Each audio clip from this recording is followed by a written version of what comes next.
All right.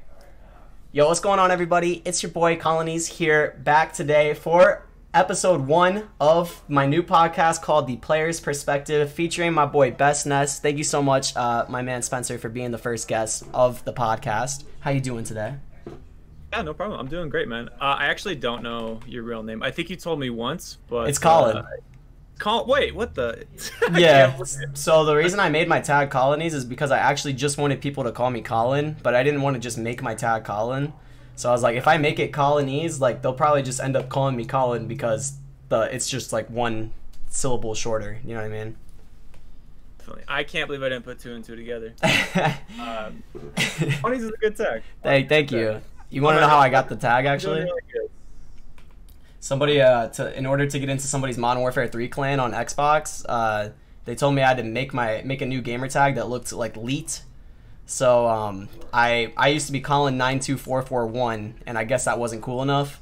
So I was like, all right, so what should I make my tag? He's like, why not Colonies? I was like, that's pretty cool. And then ever since then, here we are. But how did you get the tag BestNess? What's up with that, buddy?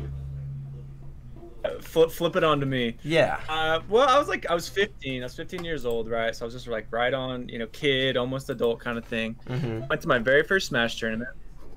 Like, so what do you want to enter as? I was like, oh, I'll just enter as Spencer, and because that's my name. Right. And the guy was like, no, you need a tag. Like, who do you play? Like, I'm like, I play Ness, I guess. Like, I wasn't super on the Ness train, but he's like, who I played the most. Mm-hmm. Like, oh, well, you should do something Ness related. And so, me being very, very not creative, it's like, well, what like kind of rhymes with Ness, and I'll just go with that. And so I just chose BestNess, and I hated it for like the first year. Mm-hmm. But I just kept entering with it because that's like what people knew me as. How do you feel about it now? And then after a year, honestly, right now, there's good and bad things, but I think for the most part, I love it. It's like iconic at this point, and like people want to get mad over it for like no reason, and I just laugh at it. I have a funny story about that. I won't say any names per se, but I know of a certain Ness player who was not happy about the fact that you were declaring yourself as the definitive best Ness, the audacity to do so. And so he would. Yeah, I know exactly who it is. So him and his friends would refer to you as Spencer, and actually I always thought that was really funny because it was just like. It was just funny because like they won't call him BestNess, so they just call him Spencer. So that's what I called you forever. And I think the first time I ever said anything to you, I was just like, "Yo, what's up, Spencer?" or something like that. You looked at me like, "Yeah, how do you know that?" For sure. I mean, lately I've been like trying to like transition to my name just for like content purposes in case I want to do anything else. Mm-hmm. But oh, I know exactly who you're talking about, and that's exactly what is so funny about it is like the people who have to call me that when they don't want to. I just get a kick out of it, Yeah, that is good. That is good for sure. All right, man. So no, I mean it was never like that, It was never like, oh, I'm the best. Mm-hmm. It was just like then I didn't know where Smash was gonna go. Yeah, I think people get kind of this. And, I think people get kind of this, cocky aura from you, to no fault of your own, really, just because you're like a Chad ass motherfucker, like you're just like this like lifted, like lift bro, and like whatever, right? So I think that mixed with the name BestNess was like, for some people, I guess that rubbed them the wrong way off the beginning. I don't know. I think it's just petty, but whatever. No, like that definitely makes sense. I mean, you shouldn't like base things off of people's looks and stuff, but it's gonna happen. Like it's inevitable. Yeah, for sure. But, all right, so no, it's fine. I want you to. We've gotten to where we are today. I want you to take me back to the beginning. All right, and now I'm not talking about the beginning of your Smash career. All right? I'm talking about the beginning of your life career, I guess. So where are you from? Are you from Utah? Yeah, I'm from Utah. Lived in the same house my whole life, and grew up here. Basically, yeah, just Utah, man. I mean, I've been thinking about moving for a long time, but it's really hard to just kind of like uproot and just move. I don't know if you've ever done that, but it's scary. But for the last like year or so, I've been really trying to pick the right place to move to, and kind of start anew. But up until now, yeah, I just lived in Utah. Well, school here, the whole thing. We do have a guest room in the loft. I'm just saying. But anyways, yeah, I think that's man. I think that's pretty interesting. I also lived in the same house my entire life until last August. That's when I moved into the new loft, and it's interesting. I think when you wait a little bit. How old are you right now?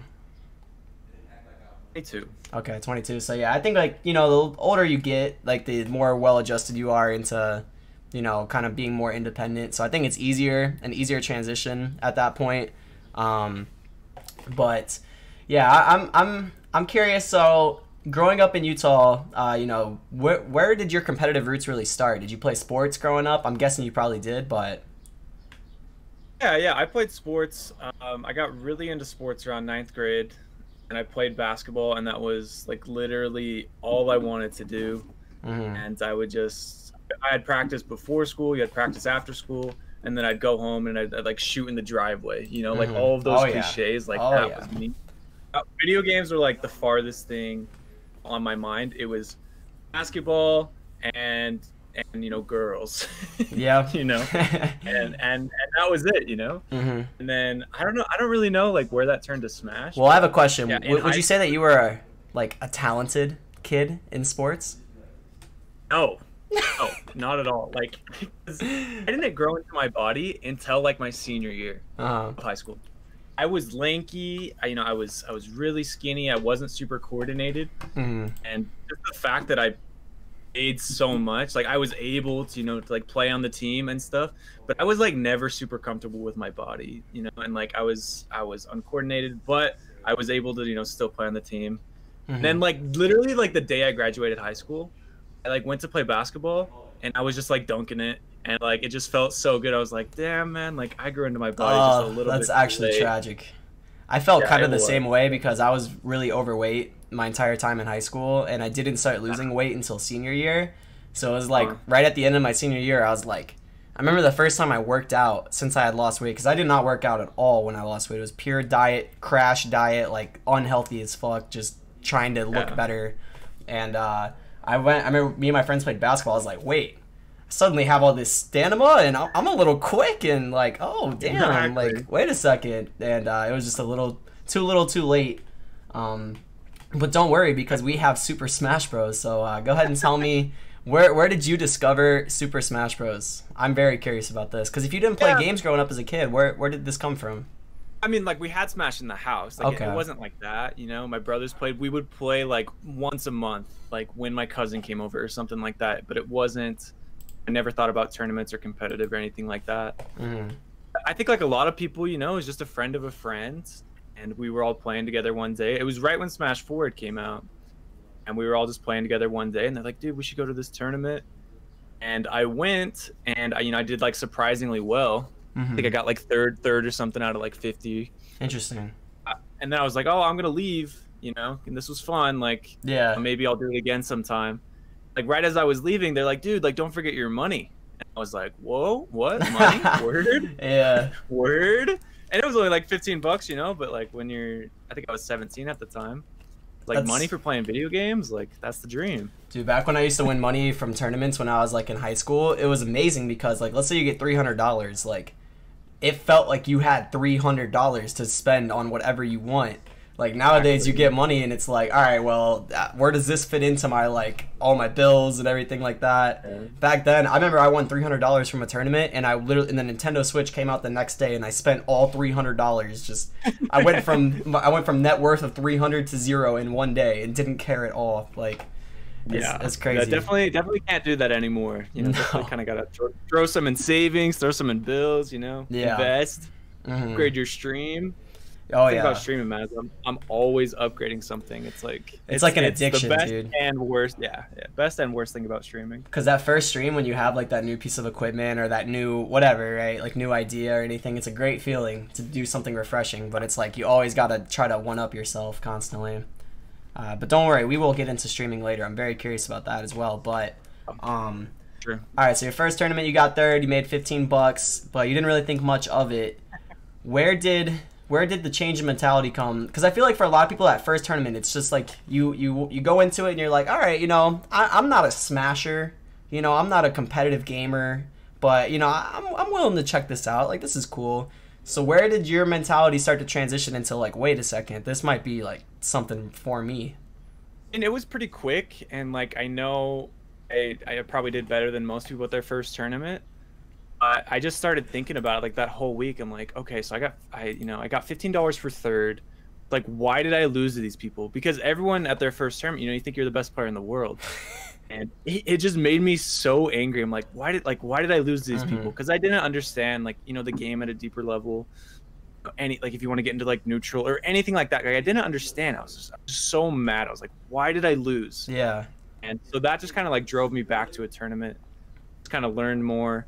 And, you know, then I started, like, getting into the Twitch side of things, like watching streamers, practicing on my own time, and just putting in a lot more time just so that I could, you know, beat those two people who had beat me. Yeah. Isn't it funny when you're, like, first go to tournaments? I think, you know, maybe some of our viewers can relate to this if they're newer to the scene or anything, but that feeling when you're first going to tournaments, it's like your scope for the scale of competition is so small. Like, those two people that were finished ahead of you at that local, in your mind, those are, like, the two best players in the world. Like, if you conquer those two people, you're now, like, the king. Like, you're the best. And it's Exactly. It's so motivating. And then the farther you go into it, it's just like, damn, dude, there's a long path ahead of me, man. But I didn't even realize that for the first 6 months. I was just like, okay, like, I'm gonna be the best in Utah, and then that's it. Like, and then I'm done. And it was like a addiction until I got to that point. And then that just, you know, turned into the next thing. You're the best in Utah, and then everyone's like, okay, like, how are you gonna represent us? Like, oh man, you know, go to Genesis, go to these tournaments, you know. And so it really is never ending. Actually, you know, I think that's actually, like, a perfect thing to talk to you about specifically, because you come from a scene, especially in Smash 4, that was very underrepresented. You know, I never really heard much about the Utah scene in Smash 4 until maybe the very end. And so what is it, because I kind of experienced this, but I was never the best player in Ohio. Like, there's always Dark Shad ahead of me. But what was it like kind of carrying that pressure of, like, carrying a scene's reputation on your back and having, like, the region, like, root for you super hard?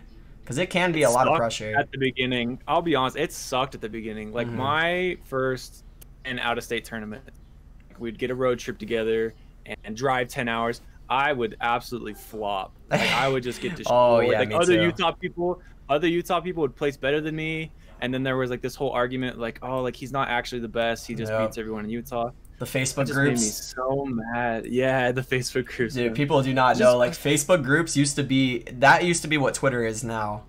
Like, every scene had their own Twitter in those Facebook groups, man. There are some legends born in there. Facebook groups are bad, man. I'll be honest. Yeah, they need to actually, like, go through and, like, delete, like, those. We need a wipe on those, bro. I don't know what's in there, man. That's a long time ago. We need some Facebook mods. Yo, I was 15, bro. I don't know what's in there, man. All right. Anyways, moving on. So when did you hit #1 in Utah? It took me about 8 months after my first tournament. Those two guys. So that's quick. I didn't get third. Like, I got third my first tournament, and then I got, like, 6th and 7th a bunch. I think that first tournament, like, not everyone was there. Yeah. Those top two were, like, a lot better than everyone. We're, like, Brawl veterans. Yep. Made the transition really well. The fucking Brawl vets, dude. Exactly. Dude, right? going into Ultimate now, it's like you can see, like, wow, these guys had a huge advantage. A huge advantage. We didn't even know, man. Yeah. But go ahead, continue. So, like, no, you're good. I mean, I'm sure people are experiencing that with, like, Ultimate. Like, people who are brand new to Ultimate. It's like, why are these people better than me? And it's just like, it feels like such an unfair advantage that we have now that I didn't even realize it was going to be, like, this big of a thing, because it's just all the lessons that they're learning. It's like, I've been to tournaments for years and years, week in and week out. Like, I've been through this before. But then you see someone like, for example, for me, it's Toast. You know, this guy went to his first tournament a year ago and then surpassed me in, like, 3 months. It's like, dude, I've been grinding. I missed homecoming. I missed prom. I missed dancing with Stacy. I did everything, and you're better than me in 3 months, bro. I think that's a great transition into natural talent, right? Oh, baby, boy. Yeah, Toast can just come out of nowhere and just be amazing. So actually, all right, we'll interrupt the story. I'm very curious because I want to give you a platform to explain this more, because Twitter, as we all know, it sucks for trying to explain nuanced positions, right? And Thanks for expressing your opinion. yes, exactly, and that's one of the things I really want. I don't want this podcast to be like Hot Take City necessarily. But, like, if somebody has an interesting viewpoint, I want them to actually have a chance to explain it, and I want to dig into why they feel that way. So what do you think about Toast in 3 months becoming the best player in Ohio? How do you feel about that? I think that's very common. Mm-hmm. Like, for me, it took 6 months. For Luis, it took 5 months. For all these players, they just, like... That's very common, in my opinion. Like, I think it's more common for someone to quickly become number one than to be around for 2 to 3 years and then become number one. Yeah. If you could tell me when that happens, like, I'd be shocked. Like, I don't know of many people who just, like, over to like, there's really stacked region. That's, like, a little bit different. Or, like, people in the top 5 may be number one for the first time. Right. But they get to top 5 really, really quickly. Yeah. So, in, like, more underrepresented regions, I just think, like, people who want to be number one are going to be number one really quickly. Yeah, that makes sense. I mean, through experience, that's why when I saw, this whole argument, because it's hard for a player like me to accept. I mean, when I started my career, within my first 6 months of playing, I was like number 7 or 6 in Ohio or something like that. And then I became I was number 2 in Ohio for pretty much ever since then. Like, I've pretty much been number 2 every season except for a couple. But, kind of that idea of, like, seeing someone like Toast, and I think the more and more I've started to play, it's like I'm starting to realize that I think it's just people's personality. Some people have a personality that is they're less egotistical, they're more open to learning from others. They're less hard on themselves for mistakes. Just little things like that, little personality traits.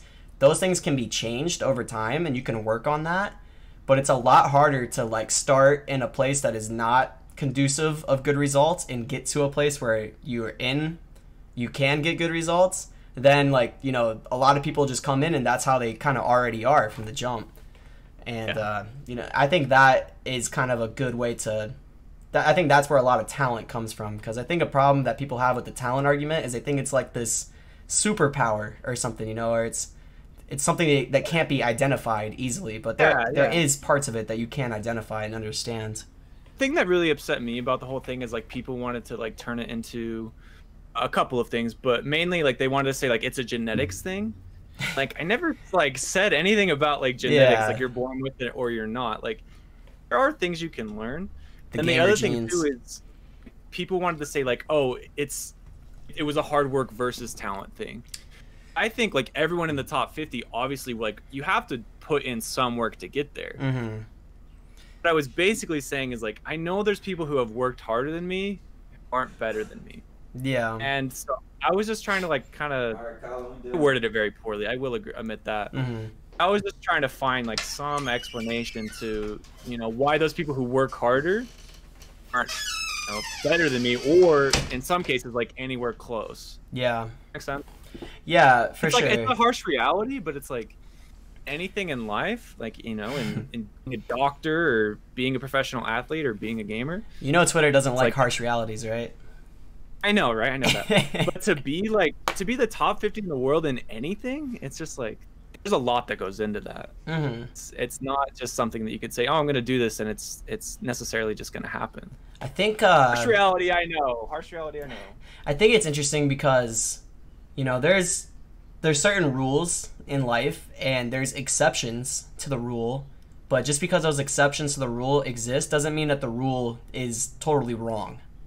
You know what I mean? And I think because there are players who, and there's so many people saying that they're not talented, and like that they're like trying to argue with you, like, oh, I'm not talented, but I became one of the best players in the world, and it's like, really? You're saying you're not talented? Yeah, like it's kind of like a thing where it's like, well, despite all the hardships that I faced, I still became this and that, and it's like, you don't think that there was maybe, you know, I don't know.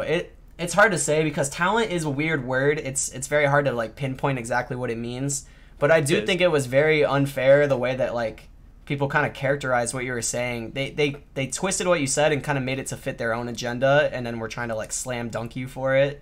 That always happens, so it's like I don't care about that. But here's what I found really interesting about this, and I'm curious what you think. But why did that take off so hard? It was a perfect storm. It was just like perfect timing of just like it got the Melee people involved, it got the O2ers involved, it got the Ultimate people involved. You know, once a person like Zero, I mean, I don't know how it got to Zero, but once a person like Zero tweets about it, everyone wants to tweet about it. Once a person like Mewtwo King tweets about it, everyone wants to tweet about it. So I think it just got in front of the right eyes at the right time. Yeah, that's true, man. And I think it's like something unfortunate that happens a lot of the time is like somebody will see your tweet and then, you know, try to call you out or whatever, you know, give their opinion, and then that does really well. That tweet does really well. So other people say, oh, well, I mean, shit, if it's this easy, then blah, blah, blah, blah, blah. Talent does not exist. I have worked very hard, 1,000 likes. And then it's like, there you go. Exactly. There's no consequence for doing that. Like, no, they don't care how this might reflect on you or maybe what you truly meant.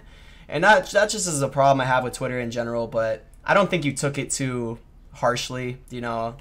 I'm not sure. How did you react to that day specifically? Like, how are you feeling? Just, it was literally like all of Smash Twitter, maybe even more than that, was shitting on your like tweet. Like, how does that feel? It wasn't. I mean, I'm not gonna say it was a great day. Yeah. But like, I mean, that was my opinion, and I just think some people took it too far. Like, you know, to the backlash that was had. You know, I understand. You know, I like to think I understand how the game works, and so at the end of the day, I was just like, you know what? A lot of people are talking about what I had to say, and this is all going to blow over. I don't think I did anything over the line. I didn't call anyone out specifically. I just shared my opinion, and so I just tried to, you know, take it with a grain of salt. Wait, where did that tweet come from? Why did you tweet that? Well, that was a little bit on my part. Like, I forgot about that part. There was a specific Rob player. Oh, I know exactly the Rob player. Who posted a video of like all of these clips of players saying like, "Yeah, just work hard and you'll be the best in the world." Oh, I remember this. Yeah. Okay, yes, I remember this now. Stuff like that, kind of like I had this opinion for a long time, and that video kind of like brought it to the forefront of my mind. So I probably shouldn't have quote retweeted it. I probably should have just tweeted it. If I really wanted to say it, I could have just not tweeted anything, obviously. But so that was, I mean, that's a mistake on my part for sure. But I remember seeing that, and I actually, now that I remember the whole situation, I was one of the first people that jumped on the other side and was like, yo, I think he's going kind of OD with this, because I remember seeing that. I remember it was like you quote tweeted it, and it was like, dude, I was like, damn, I didn't know. I was like, this man is having a bad day or something. Yeah. That's not great.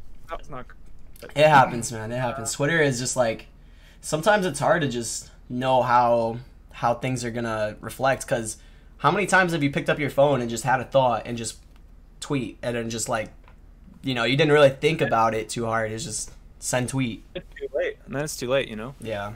You tweet it, and so that's just like the responsibility that, you know, you and I have is, you know, some sort of following. Not that we have big following of anything, but it's like if you tweet it, there's someone's gonna screenshot it, someone's gonna take it the wrong way, and it's just kind of you have to deal with, you know, as content creators. And you know, it's I think people forget this sometimes, but it wasn't always like that for us. You know, I don't know necessarily your history, but you know, for me, for example, like I used to use Twitter like my own personal blog. Like, I would just tweet whatever came to mind.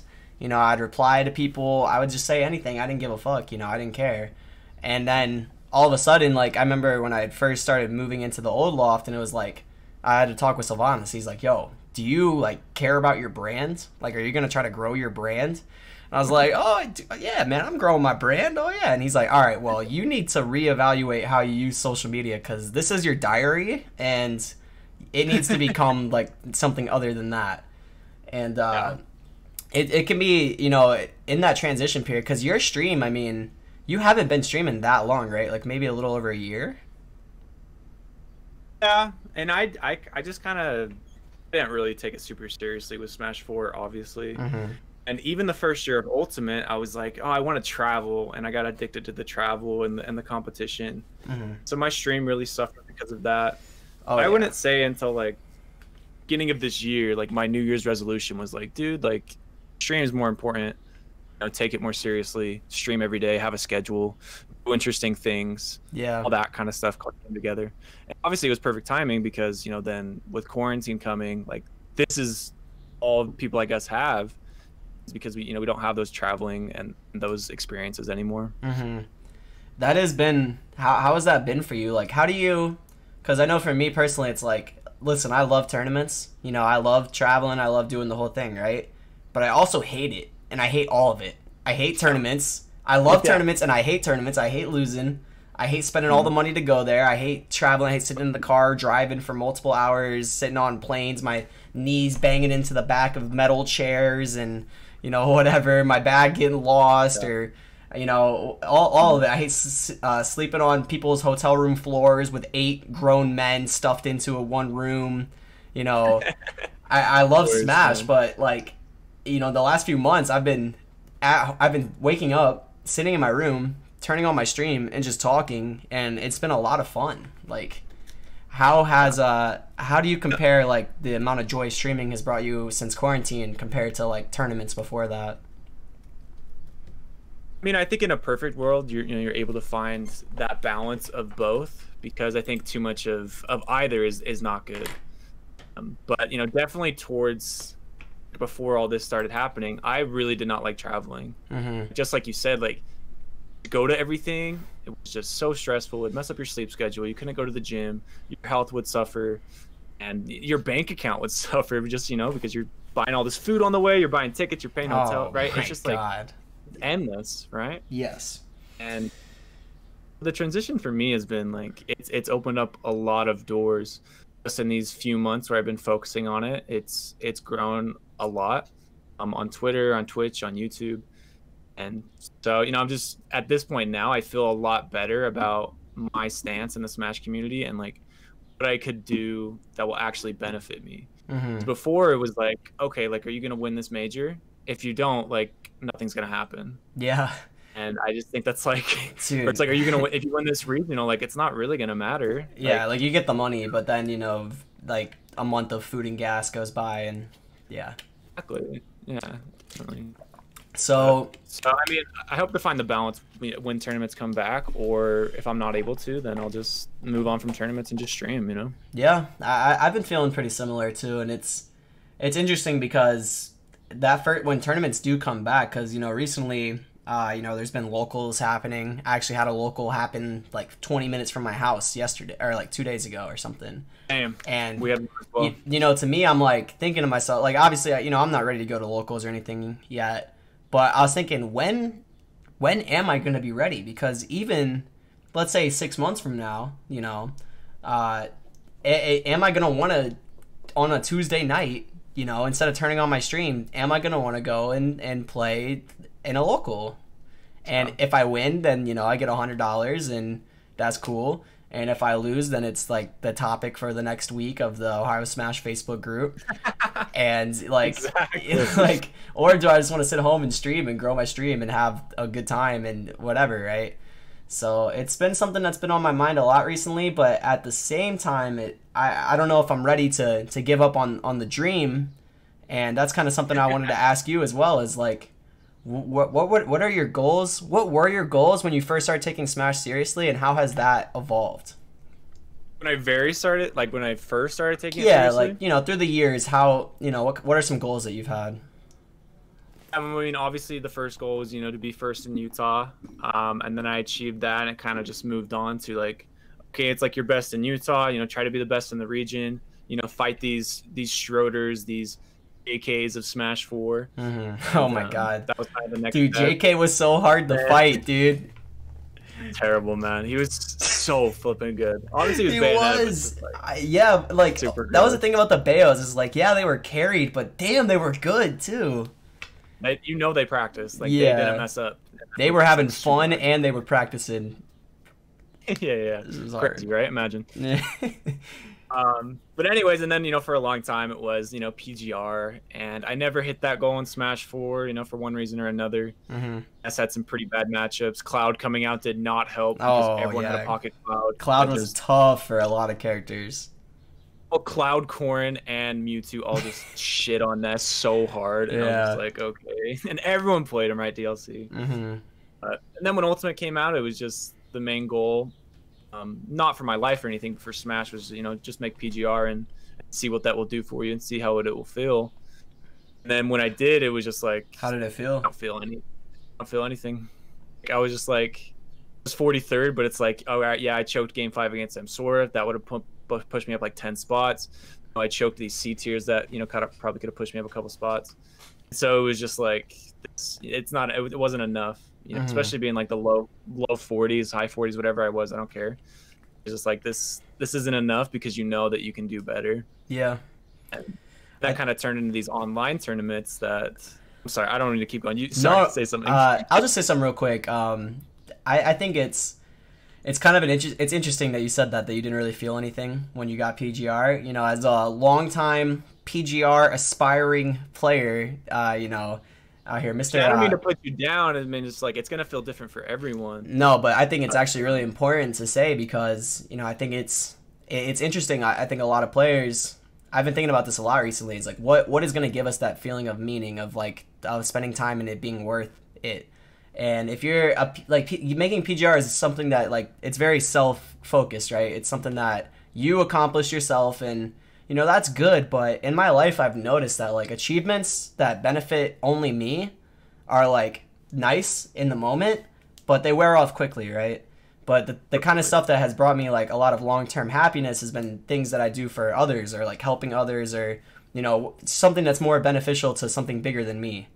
And it's also been something I've been thinking about recently is if I go back and try to become the best in the world or whatever, at the end of the day, I mean, was there anybody that that was more unhappy than Smash 4 Zero on Twitter? This is the most emo person I've ever seen in my entire life. And then who was number 2? It was Tweak. It was these dudes were so sad all the time. So what? And thankfully, I think both of them are in much better places now, which I'm very happy about. But I don't think there's anything wrong with pursuing that goal, and I wouldn't discourage anyone from doing it. But I just want to make sure that people don't expect their entire life happiness to come from reaching that point. And you gotta be doing more to feel fulfilled than just try to get a number on a ranking. Definitely. I mean, you got to enjoy the steps along the way to get there. And I think what you said about doing things for others is a really good point. Mm-hmm. And I think streaming helps that you're able to kind of create this community. And I think that's one reason why we might like streaming more. Definitely. Yeah. It definitely gives you better feelings than beating someone or winning a tournament. I think, especially after you've won a couple tournaments, the feeling is it's you either win or you feel terrible. And yeah, that is so true. That's where I can relate to Zero. Is even on a local level, I think 56 in a row, the stress involved with that has got to be terrible. Yeah, because that's the thing is okay, no matter what number you get, right, it's never going to be high enough. And then you get number 1, and it's all right, how long can you hold on to it? And then it's where does it end? Where does the mountain climbing end? When are you going to be happy? I mean, it's hard to say. It's probably different for everyone, but sure, Zero is, just to take him for example, I'm sure he's very grateful that he went through this couple of tough years because of where he is now. Yeah, that's it's easy to look back and appreciate it, but I'm sure it was a rough couple years for him. Well, and I will say I do think it's character building too. Well, I think it brings out the worst in people, and it can also bring out the best in people. Trying to be in a competitive environment like that and trying your absolute hardest. I think what do you think of this is something that's kind of interesting. who were you at the beginning of your like Smash career, and who are you today, and how has tournaments affected that? I know that's a deep question, so feel free to take as much time answering it as you want. But I mean, yeah, that's a pretty tough question. It's definitely some. I got some tough questions on deck. Don't worry about it. Definitely some necessary reflection that I probably haven't done as much as I should. Well, that's why you get on Colinies podcast. I help you out, all right? I mean, I'm the same in a lot of ways. You know, like my priorities are a little bit different, and I think I view Smash at a much deeper level than I did before. Mm-hmm. But I mean, it's definitely matured me a good amount. You know, just going through the Smash scene and meeting all of these people. A lot of my good friends have been through Smash, which I'm very appreciative of. Yeah, for sure. I don't know. I mean, how it's changed me is like a really tough question. Like, what about so you said when you first went to a tournament, right? You know, like you kind of had a majority of players feel like this. I actually knew I was trash before I went. I was in a 3DS round robin. I went 0-8. I didn't even I don't know if I took a stock. I didn't know how to do smash tags, spot dodge, nothing. So I knew I was trash, but I always hear that common story of people thinking that they were like really, really good, you know? So how about that? Like being humbled. What was that experience like? Sucked. Yeah. I mean, I'll be honest. That's some of the maturity that went along the way, but like, I mean, losing to people who were maybe younger than me or maybe had different backgrounds from me, it wasn't a great feeling at first, but the humbleness definitely came along the way with that. But to go into that, I feel like what online tournaments have done for me have kind of gave me this like false delusion that I am the best player in the world. Yeah. So now I'm like kind of convinced that I mean, I feel like to be the best player in the world, you have to convince yourself you're the best player in the world. Interesting. Or like you have to be like, you have to feel like you can compete with that.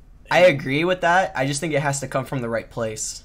You know, I don't think it can come from an arrogance stance. I think it has to come from like a knowledge and understanding sense. Yeah, like I put in the work. Like I know I know how the game works. Definitely not from like, oh, I'm the best just because I'm the best. I know what you're saying with that. Yeah. So I don't know. I'll be honest, like struggling with being humble right now. I mean, that's but fair. I'm trying to work on it, and I'm trying to just kind of like put that energy in the right direction and just continue to be consistent and take the losses the right way, which are really hard to do online. Yeah. In front of your stream. Oh man, yeah, losing in front of the stream. So obviously, I've always had a huge problem with losing. In general, like I can name maybe on the like maybe 10 or less times I've ever lost and just been like, well, GG's. Like I guess I'm just gonna chill until I go home and blah, blah, blah. Like every time I lose, I'm like, my life is over. I'm so fucking trash, or whatever, right? So now, and the first thing I always do when I lose is I always try to get away from people and just go and like go through it on my own, take 15 minutes, breathe, be okay. But on stream, it's like a whole different ball game. Plus the frustration of Wi-Fi.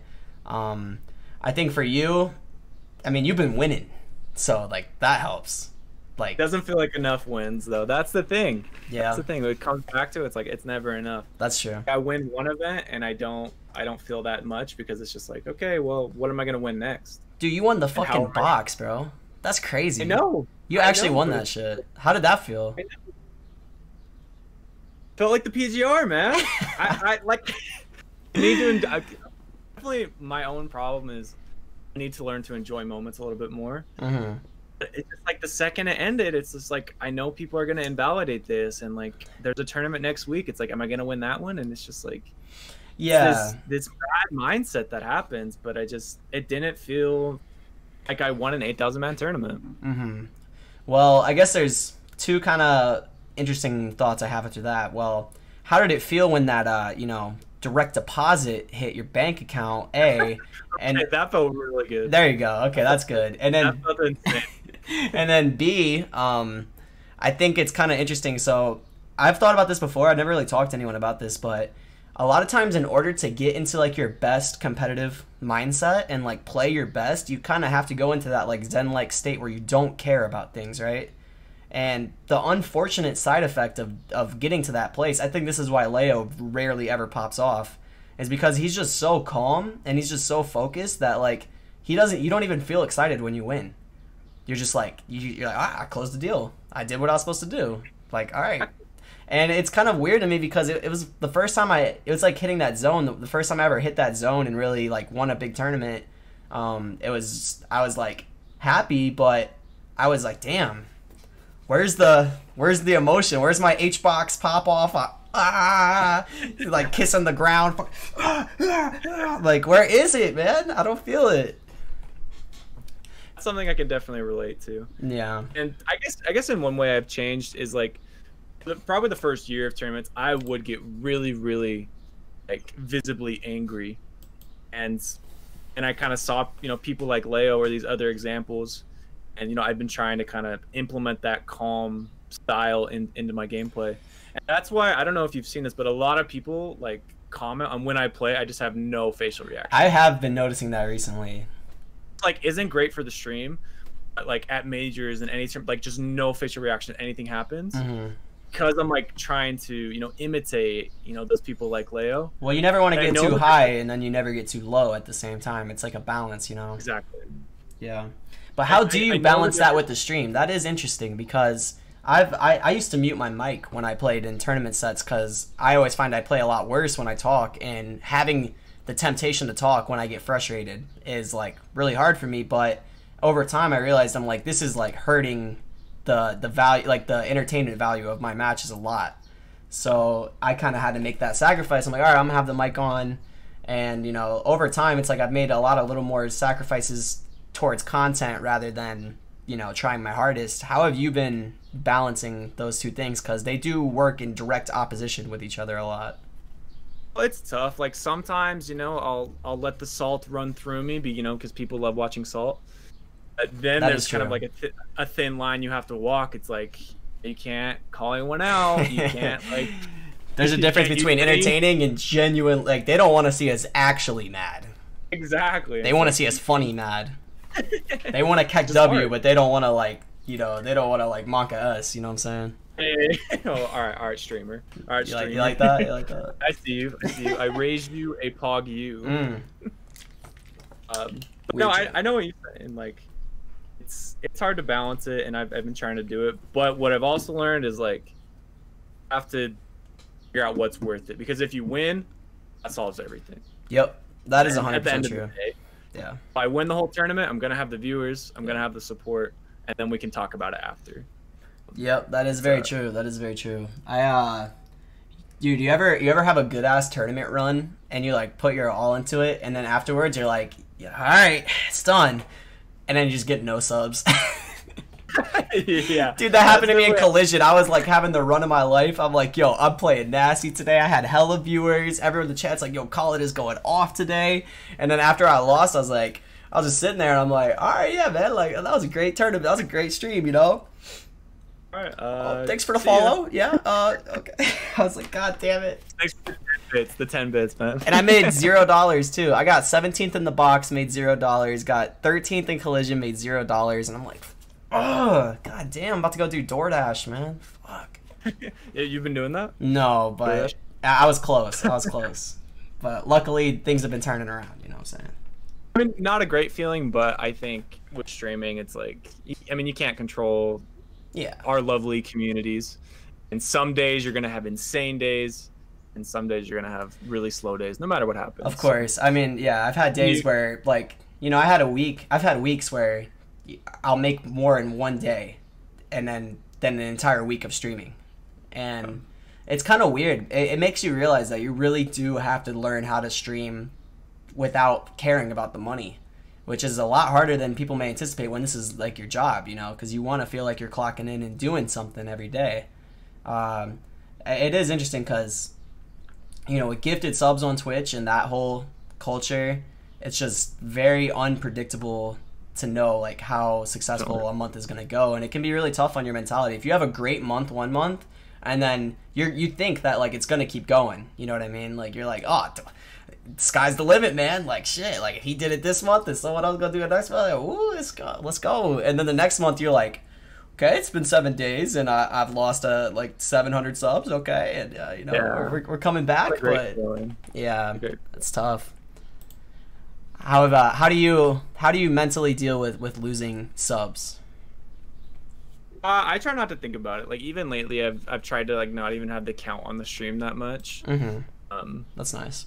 And then it just, for me right now, like obviously I would love to evolve from this, but for me right now, it's basically like, all right, well, if you win a tournament, like you'll get back to there. That's true. And that might be a tough mindset, but for me right now, and that's just like what's working. And I think to some degree there is a way to kind of like control your streams, especially once you hit a certain point. Like, you know, you can do things like media share and challenges and stuff like this. And I mean, I that's don't know what streamers you watch, but I watch a lot of Twitch. Like a lot of Twitch.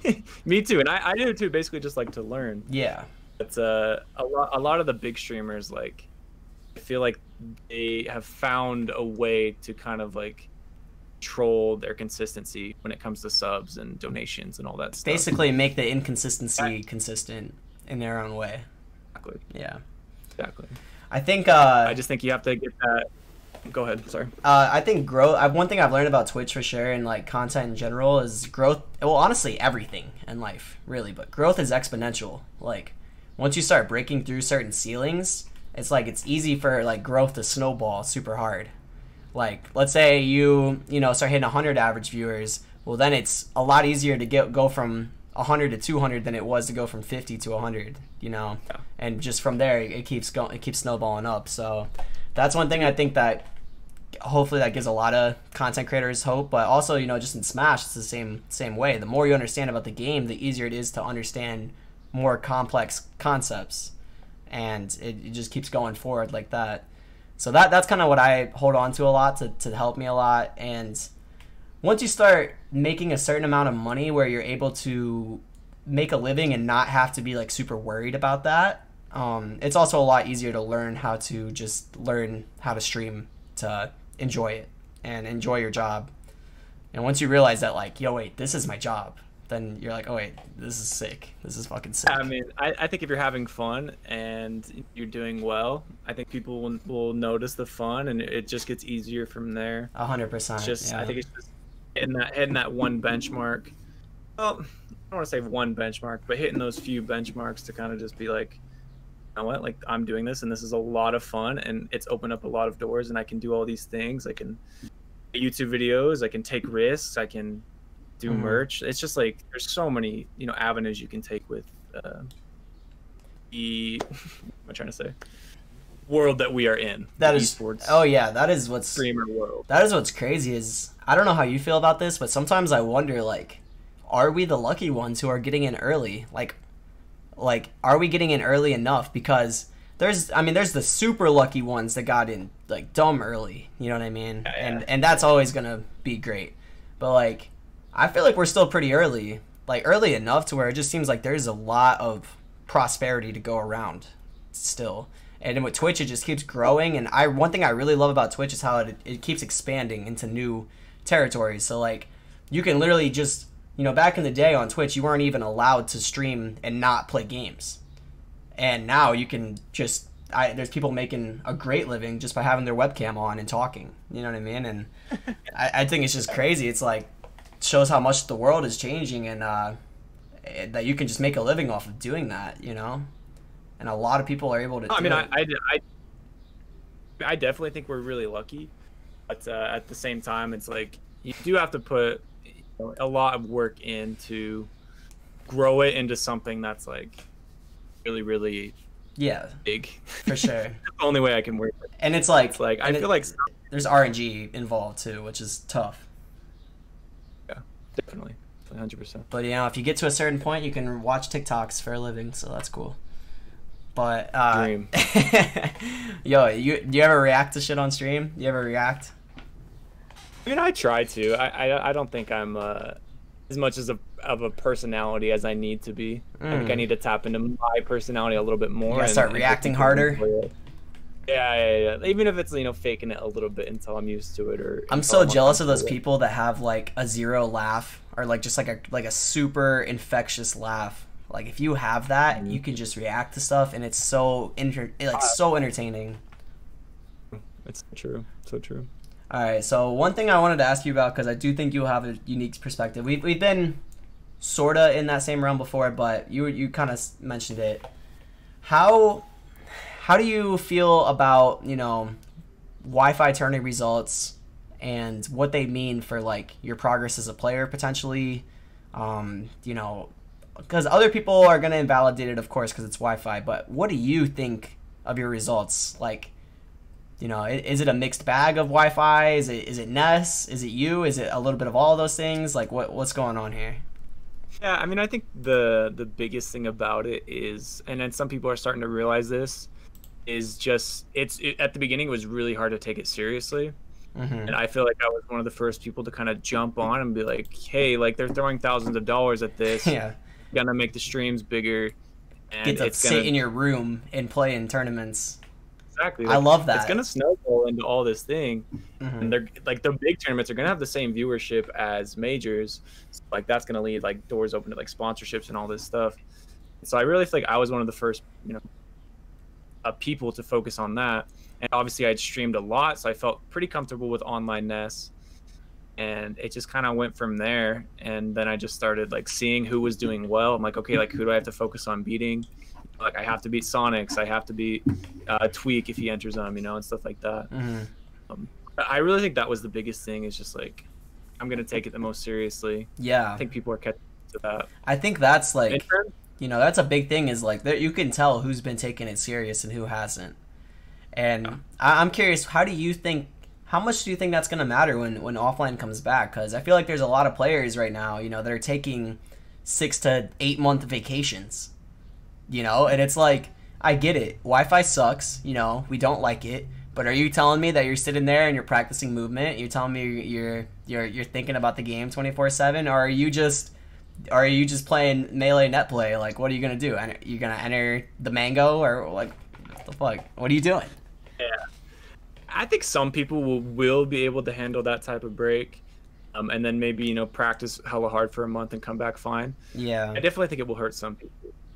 In terms of like my self-improvement, definitely think it's helped my mindset in terms of like, hey, like it's online or offline, like you can beat anyone. And I definitely did not have that before this. I feel the same way, like to a lesser extent, but still, like even like I didn't know, because one of the coolest things about the Wi-Fi tournaments is you get so many opportunities to play against really good players. Because when we go to offline tournaments, it's like, all right, you go through pools, and you know, getting to the tournament's a whole process. You can only get so many, and like, especially with how trash seeding is at majors, where it's the same goddamn brackets every weekend, and it's so like true. You don't get an opportunity to play against a lot of these really good players. That's been one of my favorite things about Wi-Fi. It's like I'm playing against a top player. The connection is fine. Like, you know, obviously it's not offline, but it's not like it's not like a completely different game. I actually love that, and actually I'm curious about this. What do you think about online Smash Ultimate?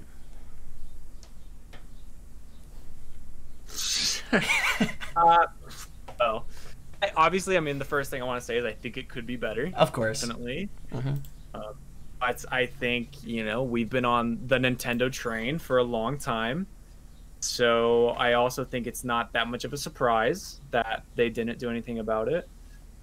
I definitely think paying for it is a little bit of a scam. Obviously, it's something I'm willing to do.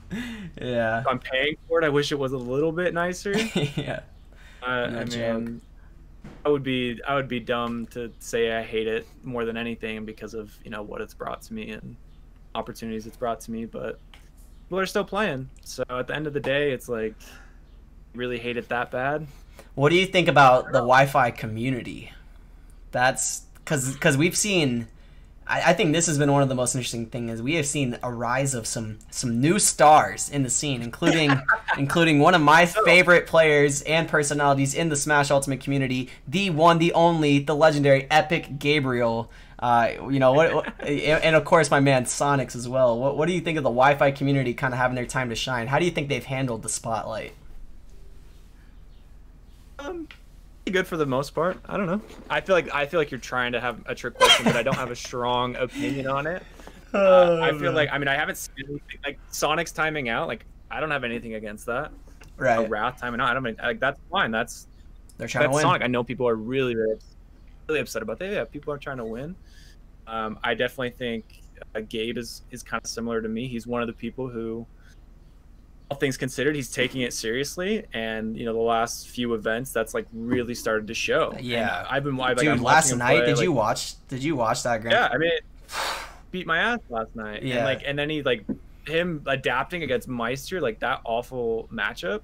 Just like, it's really impressive to see, and I do think there's some improvements to be made on online, and I definitely think he's an example of that showing. Yeah, I wonder. I'm really curious. Like, what is Epic Gabriel gonna look like when offline comes back? Like, is this kid just gonna come out and smoke people? And I think he might. Like, if he's gonna have the same confidence, like the way he played, last night, like that's a really good player. Yeah, like, all things considered, like that's a really good character and a really good player who isn't scared of anyone. Yeah.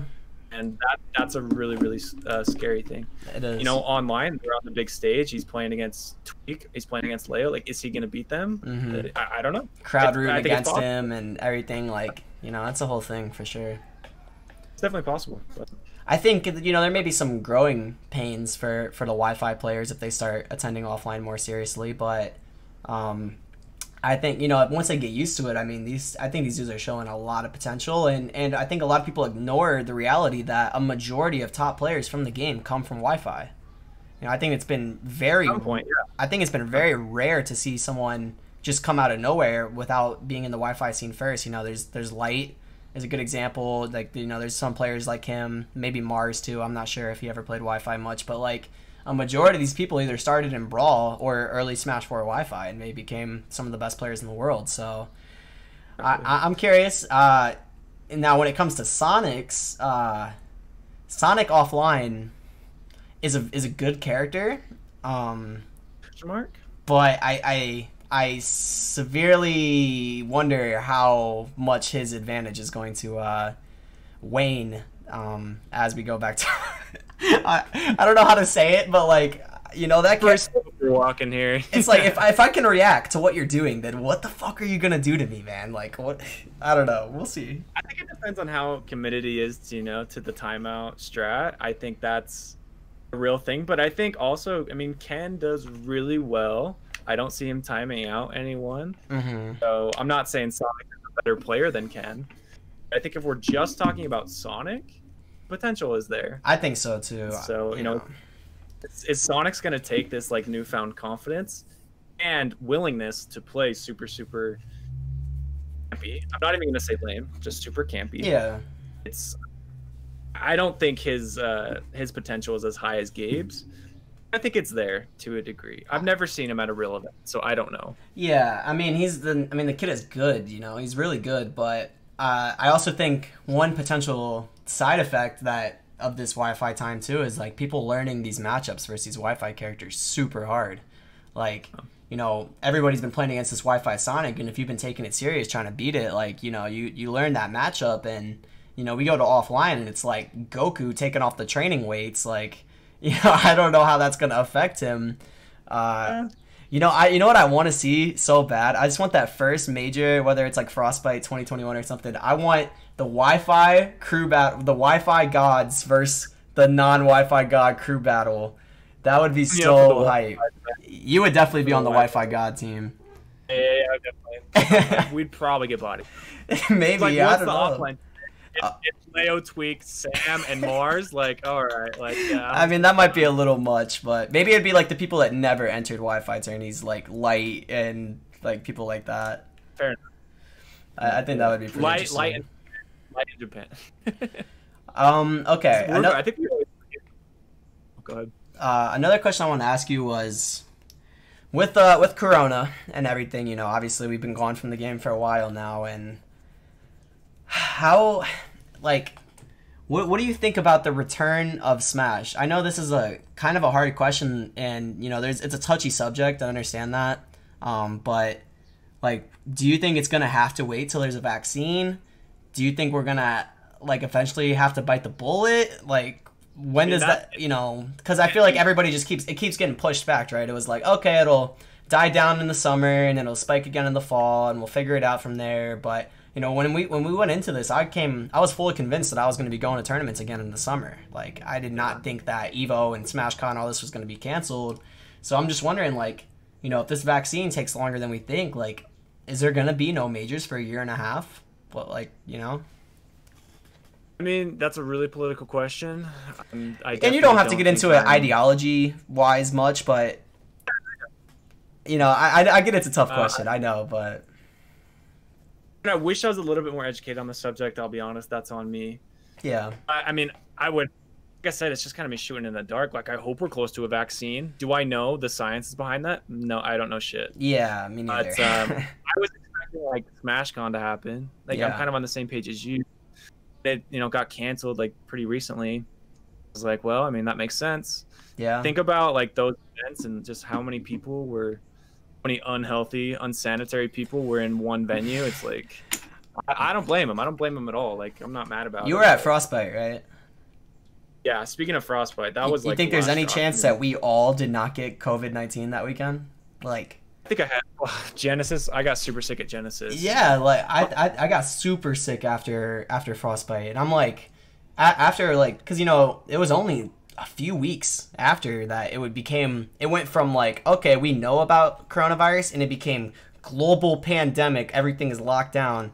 Like, it was only a couple weeks, and I'm like, yo, we had, not only was there, 1,500, 1,600 people in there, from around the world, but also, it was the most tight, cramped venue. I was shoulder to shoulder, chest to chest with dudes and tank tops and flip-flops, and I mean, I had so much skin contact with men that weekend, I don't even know what to say, man. It was... That's got to be the worst venue I've ever attended. Oh my god! And the thing that sucks is, like, last year they were pushing it, right? They were pushing it with it was fine, but it was like, okay, this tournament is growing too much. When I heard it was at that same venue again, I'm like, how are they gonna pull that off? They did it. They tried it. They made it happen. Yeah. I mean, yeah, I think it's possible. I mean, I'm sure COVID was definitely around at that time. Nobody was getting tested. I don't even know if the test existed at that time, but yeah, I maybe don't even know. probable. Yeah, I think it was like, and then that gets into a whole nother thing, but it just sucks, man. I don't know how you've been feeling about it, but the whole uncertainty surrounding everything is what's been killing me. Because if we knew it was like, all right, January 1st of 2021, that's when we go back. If we knew that, it would be a lot easier to deal with. But I just keep thinking to myself, I'm like, at first they told me it would be June, and then it was July, and then it was August, and now it's next year, and now it, like, when do we get to play Smash again? I don't know, Yeah, it definitely hurts the mindset when it comes to Smash. It's just because, like, it could be a year, it could be 2 years. It's like there's no end in sight. You try to be optimistic. It's just like it seems like every day it just gets worse and worse. Mm-hmm. I don't know if we're waiting for that vaccine or what we're waiting for. Yeah, I mean, I've talked about this with, like, Cosmos and other people in the house too, and, like, they told me, like, they're not comfortable attending events until there is a vaccine. And from what I've heard, I hear news here and there about a vaccine, and I remember when it first popped off, like, that day after the NBA got canceled, because I don't know about you, but I'm a big NBA fan, and, like, when the NBA got canceled, it was like, damn, this is real. Because I was, like, thinking, I'm like, yo, I might go to CEO Dreamland. Shit, this is about to be free, like, whatever. And then the NBA got canceled. I'm like, all right, hold up. There might be something going on here.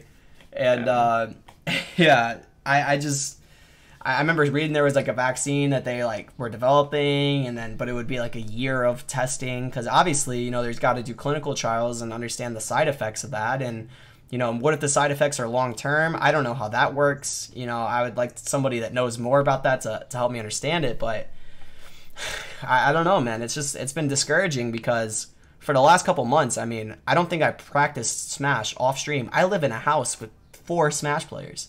I don't think I practiced off-stream one time in the last, like, 3 months until yesterday.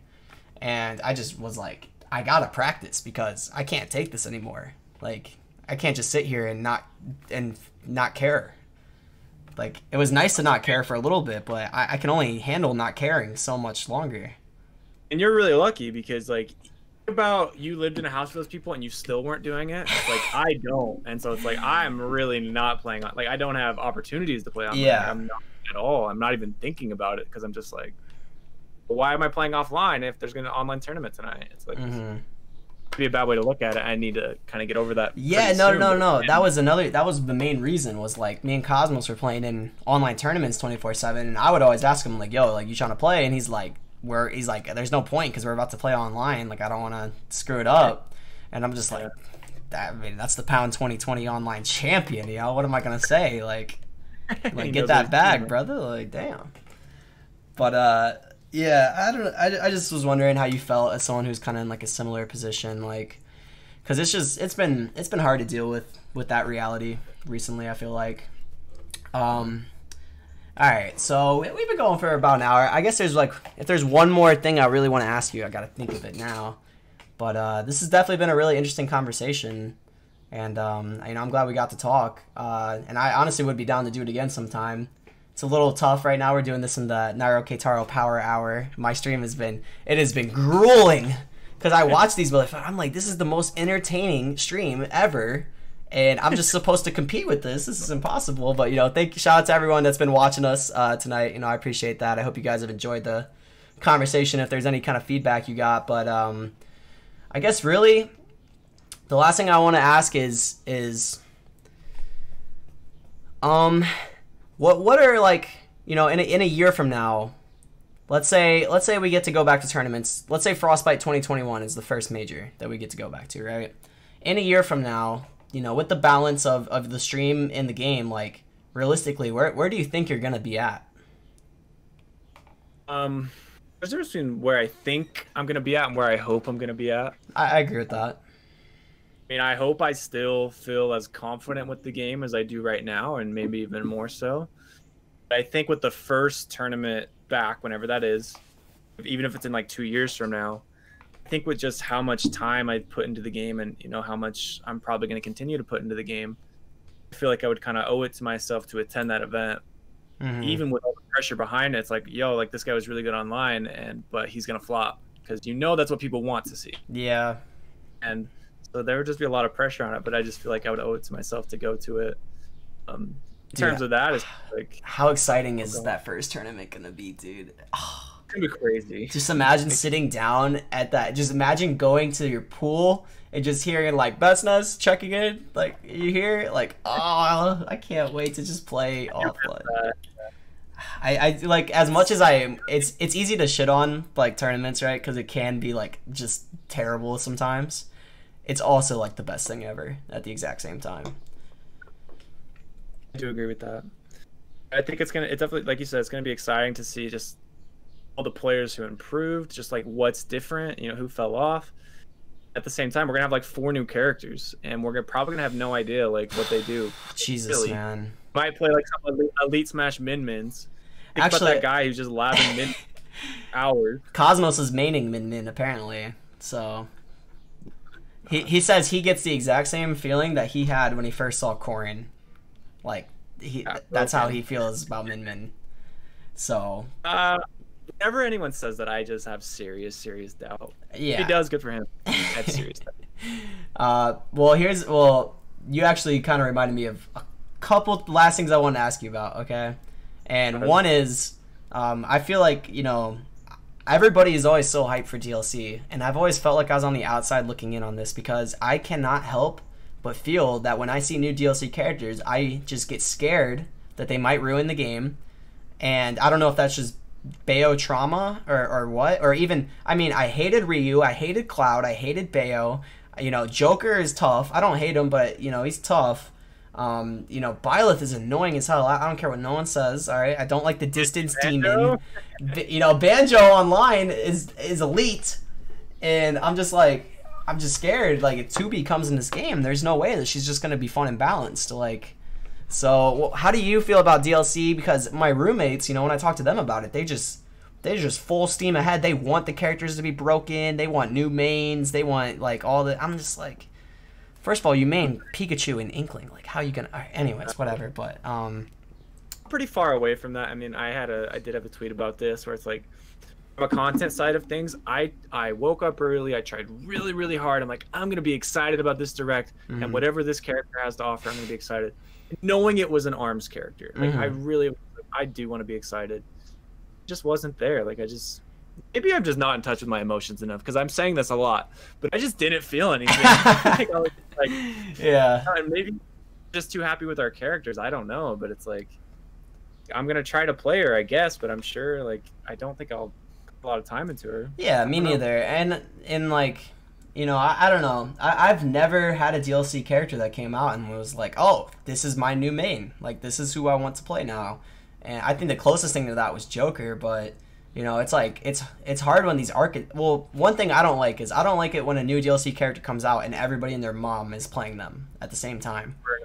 Super annoying. Yeah, and it's like, so why is someone going to watch my Min compared to Leo, you know?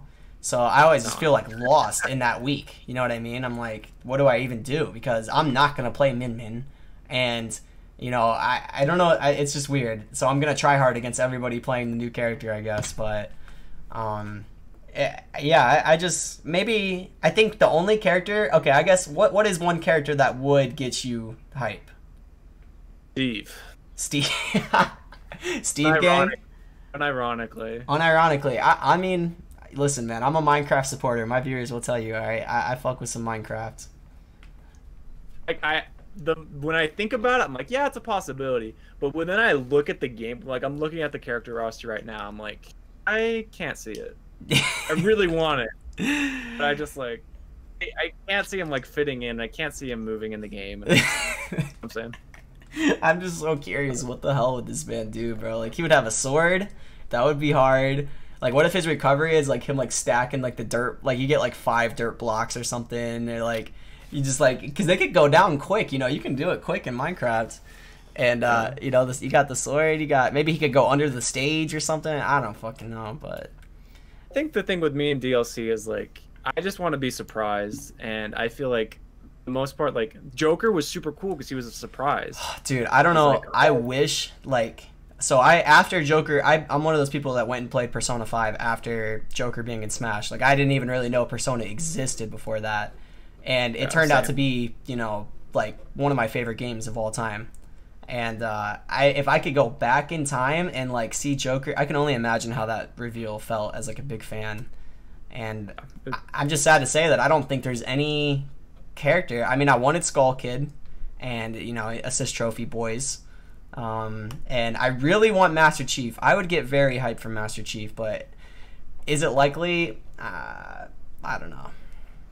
I think at this point, I mean, they're kind of going in the wrong direction. yeah. I like to assume, you know, they're building up for, like, a hype final 2 or 3, or even just a hype last 1. Like, they got to, right? I mean, they gave us Cloud. Like, I understand, you know, we got Byleth and we got Min, I get it, but, like, don't forget who these people are, you know what I'm saying? Like, gotta have Ryu, some faith. too. It's like, I'm not a Street Fighter guy, but that was a cool announcement. Ryu, and then even putting Ken in the next game, and, like, I think, and, I don't know, I have faith, but also, I guess it's easier for me to have faith, because if we get 3 new Pokemon characters or something, I'm really not gonna care that much, like... The game's not going to change for me. I'm going to get on and shoot arrows, and, like, that's cool. Like, yeah, same with one Pokemon character is inevitable. Like, it's just not even worry about it. But yeah, that's true. When that happens, and so that's what I'm saying. It's like when they said it was going to be from ARMS, like with like no announcement, that just like killed all excitement that was behind it. Yeah, DLC obviously, wave like Byleth going from Byleth into ARMS into Silence was like. But include Terry in that. Terry was. I don't care. I don't care about Terry at all. Not it. And also, like, I don't like I had a specific like burning hatred for Ryu in Smash 4, because I played Fox. But you know, Ryu and Ken in Ultimate, annoying as fuck. I hate those characters.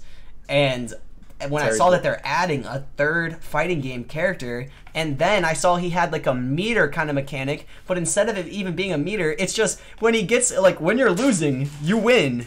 Like, what are they thinking, man? But I know people love Terry, and that's cool, but hate that character. Trying to make each character different. I think this is why, you know, people like me and you struggle with picking them up. They're trying to make each character, you know, so unique. You know, Hero with the down B thing, and Terry with the meter, and obviously the inputs. And now Arm, which I'm sure will have some sort of mechanic. Dude, the Arms character is just like like it's just a completely new like mechanic in general, and that scares me because it's like I actually really I think it's cool that they're doing that, right? But at the same time, it's like, how many new mechanics can you introduce without knowing how it's going to affect the meta of the game? You know what I mean? Like breaking the game. A character that can can swing with the right arm and the left arm at the same time, and interchanging with 2 different buttons that can switch. Have you seen how fast Min Min can switch between the different arms? I haven't seen anything. It's frame 1. It's like literally instantly. So she can throw out the arm and change it to the strong one. Like, yeah. I'm not even kidding. Like, Cosmos has been showing me this stuff. Dude, Min Min has Fox's up smash, and it has a reflector on it. I saw the reflect. That makes no sense. It makes no sense at all. Like, like, what are they? I wonder how many times I'm going to get by up smash reflect. It's like... Yeah, I think, you know what, my theory is that Min Min was made for free-for-alls. I feel like that's my theory. So like that move is like meant to hit someone jumping in on you, and then also reflect someone trying to, and then also, you know, Sakurai was like, oh yeah, these moves are good for brawls or whatever he called it. Like, so it's definitely gonna lead to some interesting interactions. Like, I don't know, Mega Man's coming down with Leaf Shield. You reflect the Leaf Shield and then you hit him. Like, yeah, that's stuff like that, which will be. That was what I was asking Cosmos. He's like, "Yo, this character gonna be broken." I'm like, "All right, but like, what is he gonna do? What is she gonna do when Wolf jumps in and nairs, or when Roy like dashes in and dashes out? Like, what's gonna happen?" Smash, I guess. I don't know what their tilts are. I didn't see any of their tilts or something, so I don't know. I'm trying to remember. I don't know. I don't even know how the C-stick is gonna work because, yeah, I don't know how. And you can do smash attacks in the air and like, Jesus Christ. And? Yeah, you didn't know that? I didn't see this. Didn't see that. So if you do a smash input in the air, then it's like forward air, but it's as strong as forward smash. Yeah, they have to play smash. I would assume then. Like, I guess. Right? I don't know, man. We're gonna find out. It's gonna be a good time. You know, I wish you the best of luck, brother. I mean, all right, but Change in Ness, right? Yeah, I mean, we're gonna find out. You might be time to pull that Palu back out. I mean, she's gonna do well, right? She'll be fine. That's why I have Palu. It's like, well, there's a stupid character. I'll just play Palu. Yeah, she gonna be alright. I don't play her enough. Yeah, definitely. All right, man. I think we can wrap it up here, though. But you know, thank you so much for coming on and being the first guest. I actually really enjoyed this conversation. And if you want to go ahead and plug your stream and stuff and all your social media and everything. Sure. Well, the next phase for me, guys, is the YouTube. So I officially changed my YouTube to just BestNess. Just at 20K, and we're gonna start focusing on that. Try to get 3 videos out a week or something like that. Hopefully, you guys can follow me on that. Obviously you have the Twitch right here, and on Twitter, all with BestNess. I want to thank Colinies. For taking a risk and doing this new thing. I hope it goes well for you. Yeah, I'm definitely gonna keep doing it, and hopefully I can have you back one day too. I think that'd be cool. We can talk about how broken Min Min is. I can't wait. Well, you should probably get Cosmos for that. He's gonna lab. He's gonna go in on that one for sure. I do plan on having my roommates, but I want to have some other people first because people see us interact all the time. But I have a lot of friends outside of the house too, so I like to work with them too. Sure. Well, hope you have a great night. I don't know if you're doing a tournament tonight, but I'm gonna be smashing right now. I don't know what I think I might actually chill for the rest of the night because Knife Wars is tomorrow and everything. I've been actually trying to serious practice off stream because I suck at practicing on stream. So I don't know what I'm gonna do tonight, but yeah, I hope you have a good night as well, man, and I hope you hope everything goes well. Right. Take care. All right, peace out, bro.